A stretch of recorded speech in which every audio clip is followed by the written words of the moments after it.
नमस्कार। श्री गणेशाय नमः। ओम नमः शिवाय। मैं चंदन कुमार मिश्रा आप लोगों को स्वर्णिम भविष्य की शुभकामनाएं देता हूं। आइए आज के प्रस्तुतिकरण में हम वैश्विक सतत विकास लक्ष्य 2030 की चर्चा करते हैं।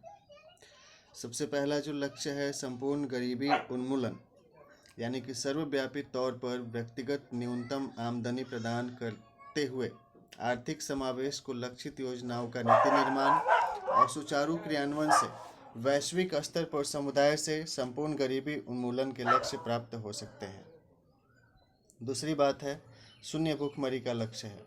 प्रत्येक ग्राम, टोले और मानव बसावत के स्थलों पर ही खाद्य सुरक्षा अधिनियम के तहत खाद्य पदार्थों के नियमित जन वितरण प्रणाली के कार्य करने एवं किराना दुकानों से खाद्य पदार्थों के उपभोग पर समाज के गरीब और अन्य सदस्यों द्वारा उधार खरीद के बही खाते प्रबंधन उपरांत राष्ट्र की केंद्रीय वित्तीय नियमन निकाय उदाहरण रिजर्व बैंक ऑफ इंडिया से अधिकृत संस्था द्वारा दुकानदारों को वित्तीय भुगतान करने से स्वास्थ्य केंद्रों, आंगनबाड़ी केंद्रों, विद्यालयों, महाविद्यालयों, सामाजिक धार्मिक स्थलों, ग्राम केंद्रों पर सामुदायिक रसोई केंद्रों के संचालन करने और घर घर में पोषण वाटिका की स्थापना करने से शून्य भूखमरी के लक्ष्य हासिल किए जा सकते हैं। पोषण वाटिका का मतलब हुआ बहुत तरह के फल और सब्जियों के पौधे लगा दें ताकि हर घर में पर्याप्त रूप से सब्जी और फल का उत्पादन हो सके। घर का निर्माण ऐसे हो कि थोड़ा बहुत मिट्टी जरूर रहे जिसमें कि पौधा लगाए जा सके। मैंने एक कमी देखी कि घर बना रहे हैं लोग, पत्थर का मतलब ढलैया कर दे रहे हैं, लेकिन मिट्टी थोड़ा सा भी नहीं छोड़ रहे हैं ताकि थोड़ी बहुत सब्जी उब्जी की भी खेती हो सके। तो यह एक निर्माण में ध्यान देना चाहिए कि ऐसे स्थापना हो। इसके लिए कृषि नवाचार प्रयोग एवं वैश्विक स्तर पर खाद्य उत्पादों के उदारीकृत आयात निर्यात भी सहयोगी होंगे। तीसरी बात है संपूर्ण स्वास्थ्य और खुशहाली।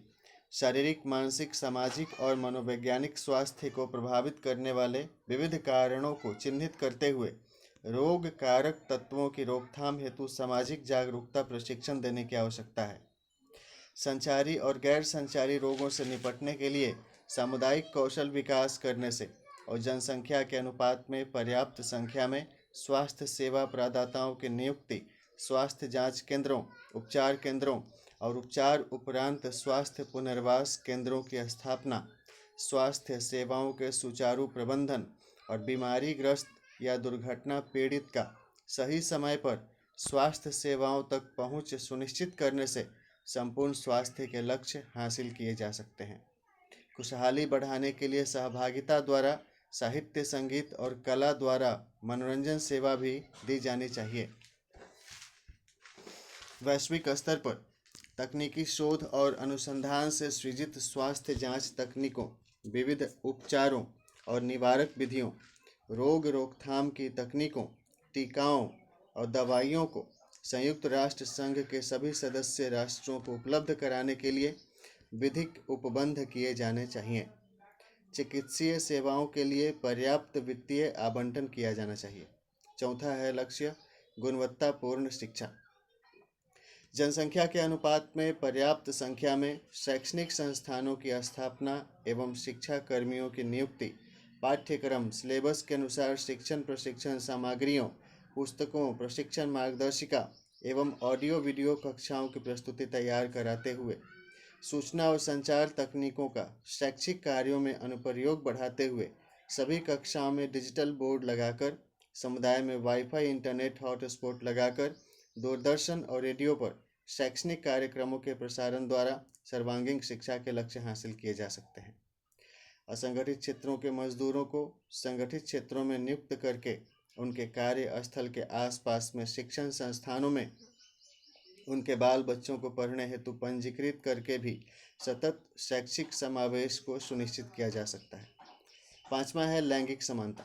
सामाजिक जागरूकता प्रशिक्षण और सामाजिक न्याय व अधिकारिता शिविरों द्वारा सामाजिक सहकारिता को प्रोत्साहित करते हुए पुरुष एवं स्त्री के शारीरिक विशेषता को ध्यान में रखते हुए पुरुषों और स्त्रियों को उपर्युक्त सरकारी योजनाओं में लाभार्थी के रूप में पंजीकृत करके उन्हें योजनाओं का लाभ प्रदान किया जाना चाहिए। सरकारी सेवाओं और राजनैतिक प्रतिनिधित्व में महिलाओं को विशेष आरक्षण देते हुए पुरुषों के पर्याप्त समानुपात में महिलाओं की नियुक्ति की जानी चाहिए। पैतृक संपत्ति में बेटियों को भी हक मिलना चाहिए। विवाह के बाद भी महिलाओं को उनके ससुराल और मैहर में सम्मान पूर्वक मताधिकार और जीवन यापन हेतु सहयोग दिया जाना चाहिए।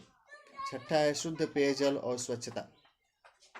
भूगर्भीय और स्थलीय शुद्ध पेयजल स्रोतों की सुरक्षा, जल स्रोतों का पुनर्भरण, वर्षा जल संचय, घर घर में जल पंप चापाकल लगाकर, नल जल और छत पर पानी की टंकी लगवाकर सामुदायिक जल टंकी से प्रसंस्कृत जल आपूर्ति करने से एवं जल स्रोतों को प्रदूषित होने से बचाकर शुद्ध पेयजल की आपूर्ति सुनिश्चित की जा सकती है। घर घर में घरेलू शौचालय और सामुदायिक शौचालयों की स्थापना, समुदाय के स्तर पर व्यक्तिगत शरीर और कपड़ों की साफ सफाई, खाने से पहले और शौच के बाद एवं शिशुओं के मल को साफ करने के बाद साबुन से हाथ धोने के व्यवहार को अपनाने हेतु संसाधन उपलब्ध कराकर घर के आसपास साफ सफाई हेतु सामुदायिक कूड़ा संग्रह और निस्तारण हेतु शहरी नगर निगमों की तरह गांवों में भी संस्थागत सुविधा प्रदान करके सतत स्वच्छता के लक्ष्य हासिल हो सकते हैं। सातवां है खर्च संवहनीय शुद्ध ऊर्जा उपलब्धता। सौर ऊर्जा से रोशनी प्राप्त करने हेतु सोलर पैनल की स्थापना, भूगर्भीय ज्वालामुखी सक्रिय क्षेत्रों से ताप विद्युत उत्पादन करके तरल पेट्रोलियम गैस के संतुलित प्रयोग, गोबर गैस संयंत्र स्थापित करके गोबर के उपले और लकड़ी से खाना बनाने हेतु धूम रहित तकनीकी चूल्हा बनाकर, यानी गोईठा कहते हैं, विद्युत झटके से बचाए रखने वाले भोजन पकाने वाले हीटर को विकसित करके खर्च संवहनीय शुद्ध ऊर्जा उपलब्धता बढ़ाई जा सकती है। डीजल और पेट्रोल से चलने वाले व्यक्तिगत वाहनों के उत्पादन और प्रयोग के बदले मेट्रो रेल और सीएनजी संचालित सामुदायिक बसों एवं इलेक्ट्रिक वाहनों के उपयोग को बढ़ावा दिया जाना चाहिए। आठवां है सम्मानपूर्वक कार्य और आर्थिक समृद्धि। नौवां उद्योग नवाचार और अवसंरचना विकास। 10 सामाजिक विषमता और भेदभाव में कमी लाना। 11 सतत विकास उन्मुख शहर और समुदाय। 12 जिम्मेदारी पूर्ण उत्पादन और उपभोग। 13 जलवायु संरक्षण निर्दिष्ट कार्य है। 14 जलीय जीवन का संरक्षण। 15 स्थलीय जीवन का संरक्षण। 16 शांति और न्याय स्थापना को समर्पित सशक्त संगठन। और 17 वैश्विक सतत विकास लक्ष्यों को प्राप्त करने हेतु साझेदारी। एक है review the technical aspects of borewell digging and it's continuous operation for assuring river genesis.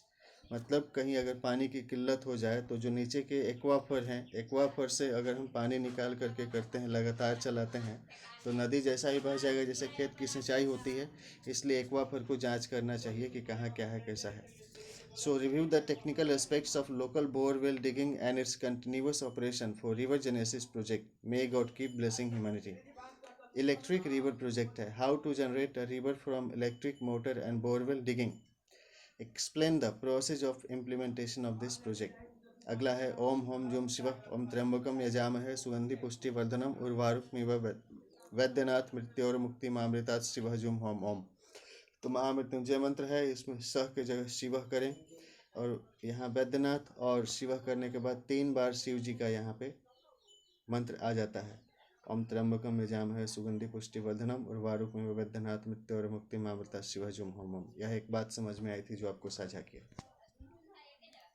ऐसे आमतौर पे लोग पढ़ते हैं ओम हम जुम शिवः ओम त्र्यंबकम यजामहे सुगंधि पुष्टि वर्धनम उर्वारुकमिव वैद्यनाथ मृत्योर मुक्ति मामृतात् शिवः जुम होम ओम। तो आत्मा सतत विकास लक्ष्य की बात कर रहे थे कि सम्मान पूर्वक कार्य और आर्थिक समृद्धि की बात है।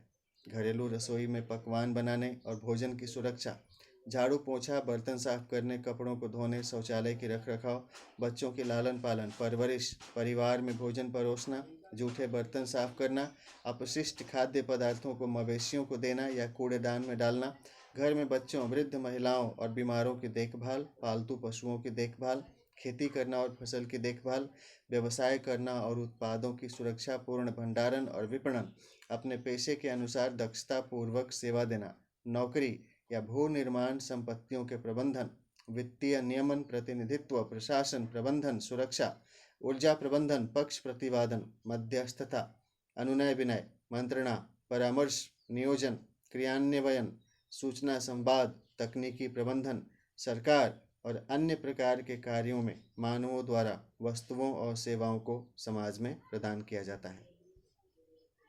घरेलू कार्यों में भी महिलाओं को बहुत श्रम करना पड़ता है और उनकी सेवाएं भी महत्वपूर्ण होती हैं। गृहिणी महिलाओं द्वारा समय पर घर के विद्यार्थियों और कार्मिक सदस्यों को पोषण, स्वास्थ्य, स्वच्छता सेवा प्रदान करने पर ही कार्यों में श्रमिकों की भागीदारी, लेबर फोर्स पार्टिसिपेशन सुनिश्चित होती है। अतः वित्तीय भुगतान के रूप में सर्वव्यापी तौर पर सभी को व्यक्तिगत न्यूनतम जीवन भत्ता, पर्सनल मिनिमम लिविंग अलावेंस दी जानी चाहिए। लोगों को उनके श्रम का उचित मूल्य प्राप्त हो, ऐसी व्यवस्था की जानी चाहिए। जैसे 20, 40, 50 रुपया हो कम से कम, ताकि चावल दाल सब्जी लोग ले ले। राशन तो मिल ही रहा है, डेली का मिनिमम जितना दे सकें कम से कम। जो APL BPL का जो एक लिस्ट बनाया गया उस हिसाब से भी इतना हम लोग सकते हैं, मतलब इतना दे सकते हैं। इसके लिए विभिन्न वस्तुओं और विविध प्रकार के दक्षता वाले श्रम के मूल्य का सही मूल्यांकन करने हेतु संयुक्त राष्ट्र संघ के सभी सदस्य राष्ट्रों को राष्ट्रीय मूल्यांकन निर्देशालय, नेशनल वैल्यूएशन डायरेक्टरेट का गठन और संचालन किया जाना चाहिए, ताकि सभी को उनके उत्पादों और सेवाओं के लिए उचित मूल्य प्राप्त हो सके। श्रम नियोजन हेतु सतत तौर पर वर्तमान परिदृश्य के उपयुक्त विधिक और वैधानिक उपबंधों की रचना, समीक्षा, इनके क्रियान्वयन हेतु सरकारी संस्थागत व्यवस्था की जानी चाहिए। संबंधित सेवा के लिए नियुक्त अधिकारियों, कर्मचारियों, हितधारकों, हितभागियों और लक्षित लाभार्थियों को उनके अधिकारों की रक्षा के लिए सरकार द्वारा लागू नीतियों, नियमों, योजनाओं की जानकारी, प्रशिक्षण देते हुए उन्हें विविध योजनाओं के प्रपत्रों, फॉर्म्स भरवाने में सहयोग करके प्रत्येक व्यक्ति तक विविध सरकारी योजनाओं का लाभ पहुंचाया जाना चाहिए।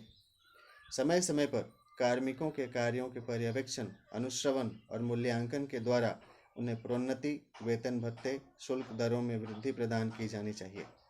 9वां है उद्योग, नवाचार और अवसंरचना विकास। 10 सामाजिक विषमता और भेदभाव में कमी लाना। 11 सतत विकास उन्मुख शहर और समुदाय। 12 जिम्मेदारीपूर्ण उत्पादन और उपभोग। 13 जलवायु संरक्षण निर्दिष्ट कार्य है। 14 जलीय जीवन का संरक्षण। 15 स्थलीय जीवन का संरक्षण। 16 शांति और न्याय स्थापना को समर्पित सशक्त संगठन हो। तो 17वां लक्ष्य है वैश्विक सतत विकास लक्ष्यों को प्राप्त करने हेतु साझेदारी, लोगों के साथ मिलकर काम करना होगा। तो 9वें लक्ष्य की बात करते हैं, उद्योग, नवाचार और अवसंरचना विकास। आइए इसकी चर्चा करते हैं। मनुष्यों द्वारा प्राकृतिक संसाधनों के प्रसंस्करण द्वारा मानवीय सभ्यता के उद्गम के समय से ही चिंतनशील मानव समाज खोज और अनुसंधान करते आ रहे हैं।